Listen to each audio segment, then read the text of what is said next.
કે કઈ હદે ભારતીય જનતા પાર્ટીની દાદાગીરી, હિટલરશાહી અને પોલીસ દમન એ ગુજરાતમાં વધી ચૂક્યા છે. ત્યાં પોલીસ છે અને આ તાનાશાહીમાં ક્યારે અમે મુક્ત થશું? કારણ કે આવા અમે લોકશાહી ઢબે ચૂંટાયેલા સભ્ય તરીકે પણ આમાં સુરક્ષિત નથી. મહિલાઓ સુરક્ષિત નથી, પુરુષો સુરક્ષિત નથી, લોકો સુરક્ષિત નથી. ગુજરાતમાં સ્થાનિક સ્વરાજની ચૂંટણીના પરિણામો જાહેર થઈ ચૂક્યા છે. મોટા ભાગની જે ગુજરાતની બેઠકો છે તેમાં ભગવો લહેરાયો છે. ભાજપે સારી એવી બહુમતી સાથે જીત મેળવી છે, પરંતુ જ્યાં જ્યાં ભાજપ હાર્યું છે ત્યાં જે ચૂંટણી બાદનો મેલોડ્રામા જોવા મળી રહ્યો છે. અને આવી જે ઘટના ગીર સોમનાથના કોડીનારમાંથી સામે આવી છે. ગીર સોમનાથના કોડીનારમાંથી એક એવી ઘટના સામે આવી છે કે જે 13 ઉમેદવારો જીત્યા હતા તાલુકા પંચાયતના, એ 13 કોંગ્રેસના ઉમેદવારોને કોંગ્રેસ દ્વારા ગેરકાયદે ગોંધી રાખવાના આરોપ લગાવવામાં આવી રહ્યા છે. આ સિવાય ઉદ્યોગપતિ મનોજ મોરીને પણ ગેરકાયદે ગોંધી રાખવાના આરોપ લગાવવામાં આવી રહ્યા છે. આખી ઘટના શું છે તેના વિશે વિગતે ચર્ચા કરવી છે. નમસ્કાર, તમે જોઈ રહ્યા છો ચક્રવાત ન્યૂઝ. હું આપની સાથે હેમલ.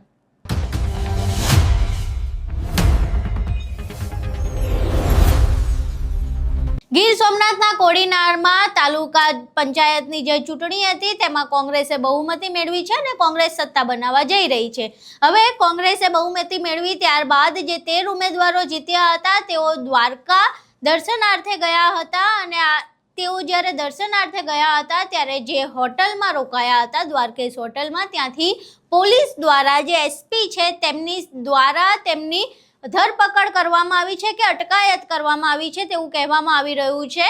આખી ઘટનાનો વિડીયો સામે આવ્યો છે જેમાં તેઓ પૂછી રહ્યા છે કે તેમને કયા ગુનાસર લઈ જવામાં આવી રહ્યા છે, પરંતુ પોલીસ કોઈ જવાબ નથી આપી રહી. પહેલા તો એ વિડીયો જોઈએ જેમાં જે કોંગ્રેસના ઉમેદવારો જે જીત્યા છે તેમને પોલીસ પકડીને લઈ જઈ રહી છે. એકદમ બરાબર.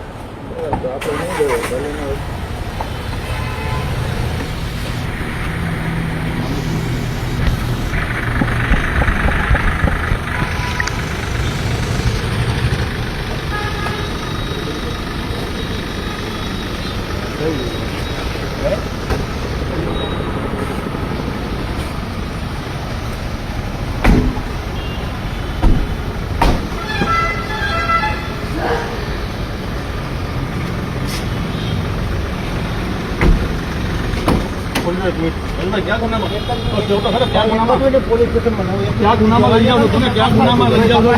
લઈ જાય તમે સારી તપાસના કામે લઈ જાઓ. લઈ જાય તમે ઈ કરો માં ભાઈ. તમે કાગળ બધા આપ દેવું, તમને બધા કાગળ આપ દેવું ભાઈ. અહીં તમે વિડીયો જોયો. આ વિડીયો સામે આવ્યા બાદ હવે કોંગ્રેસના નેતા જિગ્નેશ મેવાણીની પ્રતિક્રિયા સામે આવી છે. જિગ્નેશ મેવાણી આખી ઘટના સામે આવ્યા બાદ એવું કહી રહ્યા છે કે જે પ્રકારેનું પોલીસનું વલણ છે એ ખૂબ જ ખોટું છે. તેમણે જે પ્રકારે પોલીસને દલાલ કહેવામાં આવ્યા હતા આ પહેલા ગોપાલ ઇટાલિયા દ્વારા, તે વાતનો પણ ઉલ્લેખ કર્યો અને કહ્યું કે હું રાત્રે 2 વાગ્યા સુધી આ લોકોનો સંપર્ક કરવાનો પ્રયાસ કરી રહ્યો હતો, પોલીસ સ્ટેશનનો સંપર્ક કરવાનો પ્રયાસ કરી રહ્યો હતો, પરંતુ ત્યાંથી કોઈ જવાબ નથી મળી રહ્યું. ક્યાંક ને ક્યાંક એવું લાગી રહ્યું છે કે જે પોલીસ છે એ ભાજપના જે નેતાઓ છે તેમની સાથે સાંઠગાંઠ કરીને કામ કરી રહી છે. અહીં સાંભળીએ જિગ્નેશ મેવાણી આખી ઘટનાને લઈને શું કહી રહ્યા છે.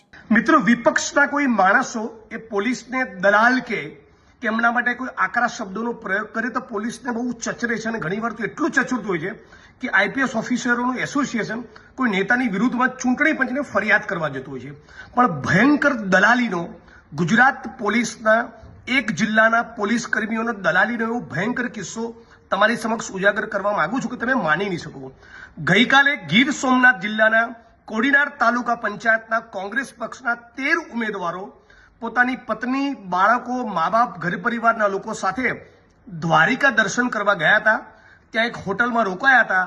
તો ભાજપને તમે કેમ વોટ નથી આપતા એવું કહીને બધા જ લોકોને દ્વારકા પોલીસે આખી રાત ઇલીગલી લગભગ કિડનેપ કર્યા હોય એ પ્રમાણે ઉઠાવી લેવા. મોટો પોલીસનો કાફલો હતો, એ બધા લોકોને દ્વારકા પોલીસ ઉપાડી ગઈ. ગઈકાલથી કોંગ્રેસ પાર્ટીના મિત્રો એ સતત જિલ્લા પોલીસ વડાના બધા સાથે વાત કરવાનો કોશિશ કરી રહ્યા છે. એ માણસ બિલકુલ ફોન નથી ઉપાડતો. આખી રાત સુધી આ 13 ચૂંટાયેલા કોંગ્રેસના જનપ્રતિનિધિઓના પરિવારજનો ભયંકર ટેન્શનમાં રહ્યા. હું પોતે 1:45-2 વાગે સૂઈ ગયો છું. અમારા પ્રદેશ પ્રમુખ આખી રાત જાગતા રહ્યા. એટલે છેલ્લી કક્ષાની હરકત ઉપર રાજ્યની પોલીસ ઉતરી આવી છે. ભારતીય જનતા પાર્ટીની તાલુકા પંચાયત સીધી રીતે ના બનતી હોય તો કોંગ્રેસના ચૂંટાયેલા જનપ્રતિનિધિઓના બકાયદા કિડનેપ કરવા, ગેરકાયદેસર એમની અટકાયત કરીને કોઈ પણ ઓફેન્સ, કોઈ પણ ગુનો દાખલ થયેલો નથી. છતાં દ્વારકા પોલીસ એ કોડીનારના બધા માણસોને ઉઠાઈ લે એ કેટલી નીચ કક્ષાનું કૃત્ય છે એની આપણે કલ્પના કરી શકીએ છીએ.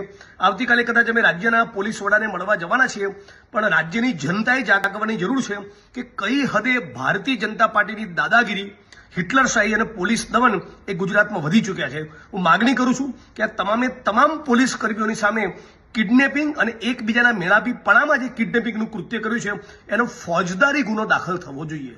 જિગ્નેશ મેવાણીની જે પ્રતિક્રિયા આવી, જિગ્નેશ મેવાણીની પ્રતિક્રિયા બાદ એક બીજો વિડીયો સામે આવ્યો છે જેમાં જે કોંગ્રેસના ઉમેદવાર કોડીનારથી જીત્યા હતા તેઓ આ આખી ઘટના વિશે વાત કરી રહ્યા છે. શું બન્યું હતું તે જણાવી રહ્યા છે. અહીં પહેલા જોઈએ કે જે ઉમેદવાર ત્યાં હાજર હતા દ્વારકામાં તેમને પણ પોલીસ પકડી ગઈ હતી. આખી ઘટના વિશે શું કહી રહ્યા છે? અમે કોડીનાર તાલુકાના સ્થાનિક સ્વરાજની ચૂંટણી પૂર્ણ થઈ ત્યારબાદ અમે જે ચૂંટાયેલા સદસ્યો છે એ દ્વારકાધીશની માની હતી તેના દર્શન અર્થે અમે 2 દિવસ પહેલાં આવેલા.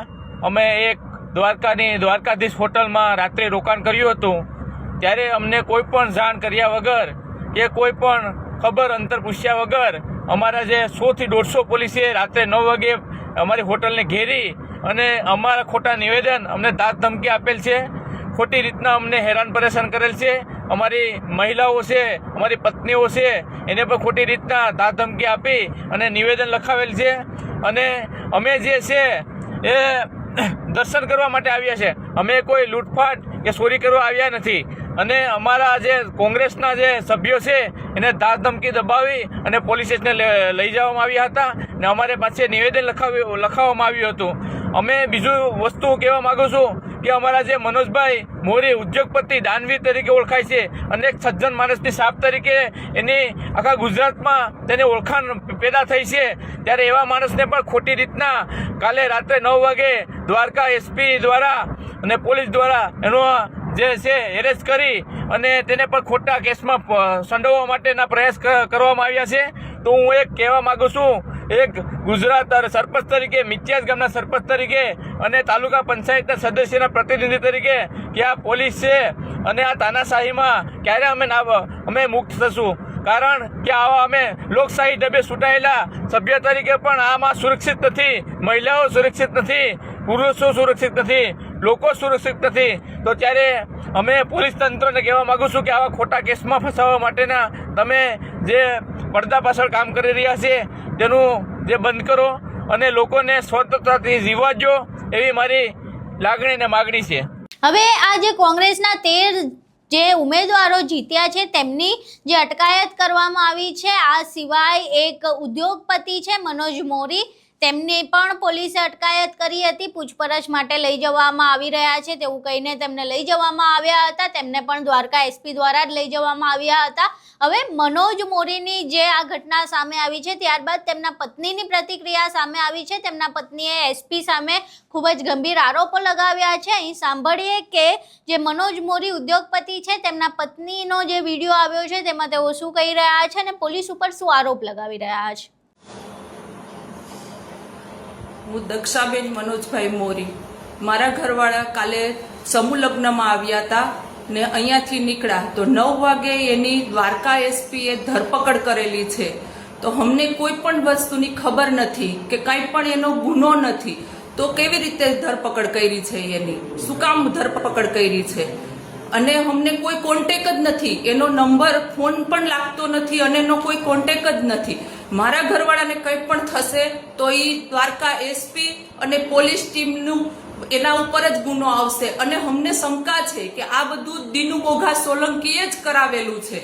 હવે આખી ઘટના સામે આવ્યા બાદ, મનોજ મોરીના પત્નીની પ્રતિક્રિયા સામે આવ્યા બાદ કોડીનાર પોલીસ સ્ટેશનની સામે કોંગ્રેસના નેતાઓ તેમજ જે મનોજ મોરીના સમર્થકો છે તેઓ પહોંચ્યા છે. પોલીસ સ્ટેશન પહોંચીને તેઓ વિરોધ પ્રદર્શન કરી રહ્યા છે. જે પ્રકારેનું પોલીસનું વલણ છે તેને ખોટી રીતે જે નેતાઓ છે, જે ઉમેદવારો છે, તેમને હેરાન પરેશાન કરવાનો, મનોજ મોરીને હેરાન કરવાનો આરોપ લગાવી રહ્યા છે. અહીં એ દ્રશ્યો જોઈએ જેમાં કોડીનાર પોલીસ સ્ટેશનની બહાર વિરોધ પ્રદર્શનો થઈ રહ્યા છે અને મનોજ મોરીની જે અટકાયત કરવામાં આવી છે તેના વિરોધમાં પ્રદર્શન થઈ રહ્યા છે.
હવે આ આખી ઘટના તમે જોઈ જેમાં ખૂબ જ વિચિત્ર પ્રકારના મેલોડ્રામા આપણને જોવા મળી રહ્યા છે. ગીર સોમનાથના કોડીનારમાં એક બાજુ 13 જે કોંગ્રેસના ઉમેદવારો જીત્યા છે તેમને પોલીસ પકડીને લઈ જઈ રહી છે, બીજી બાજુ મનોજ મોરીની પણ અટકાયત કરવામાં આવી છે. હવે આ તમામની વચ્ચે ભાજપ પણ એવો આરોપ લગાવી રહ્યું છે કે તેમના પણ એક ઉમેદવારની ધરપકડ કરવામાં આવી છે. હવે આ જે તમામ જે ઘટનાઓ બની રહી છે તેને લઈને કોડીનારનું જે રાજકારણ છે તે ખૂબ ગરમાઈ રહ્યું છે.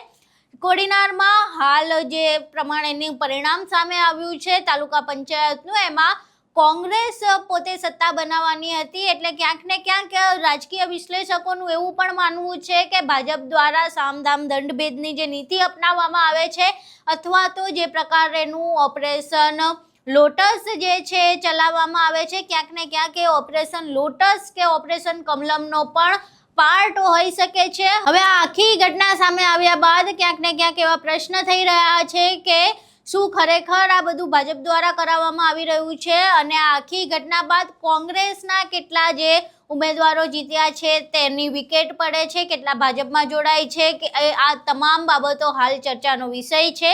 શું કોડીનારમાં કોંગ્રેસ તાલુકા પંચાયતમાં સત્તા બનાવી શકે છે કે કેમ, એ પણ એક મોટો પ્રશ્ન છે. આખી ઘટના બાદ તમારું શું માનવું છે? તમારા મંતવ્યો અમને કોમેન્ટ બોક્સમાં જરૂર જણાવજો. વિડીયો પસંદ આવ્યો હોય તો વિડીયોને લાઇક કરજો, શેર કરજો અને અમારી ચેનલને સબસ્ક્રાઇબ કરવાનું ભૂલશો નહીં. નમસ્કાર.